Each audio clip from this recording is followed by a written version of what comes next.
آپس میں جب خصوصاً گھر میں جائیں، گھر میں سلام کرنا ہے. گھر میں جائیں تو کیا کریں؟ سلام. جاتے ہی نہیں پوچھنا کہ کیا بنا ہے. گھر میں جاتے آدمی کیا کرنا؟ گھر میں کیا بنا ہے، پہلا سوال ہی رہتا ہے. گھر میں جانے کے بعد جاتے ہی داخل ہوتے وقت میں کیا کریں؟ سلام کریں. اللہ تعالیٰ قرآن کریم میں فرماتا ہے فَإِذَا دَخَلْتُمْ بُيُوتًا فَسَلِّمُوا عَلَىٰ أَنفُسِكُمْ، جب تم اپنے گھروں میں جاؤ گھر والوں پر ان کو سلام کرو.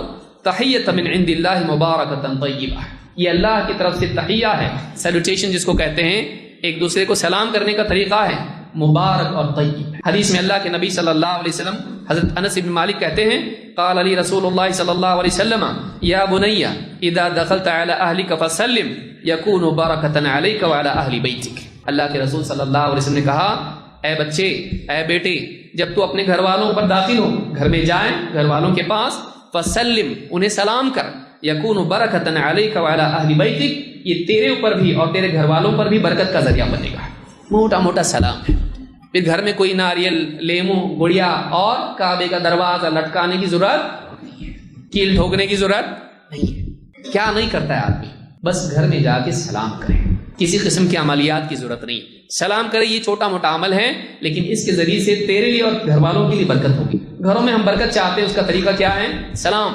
آتے وقت بھی سلام اور جاتے وقت بھی سلام، خصوصاً آتے وقت میں.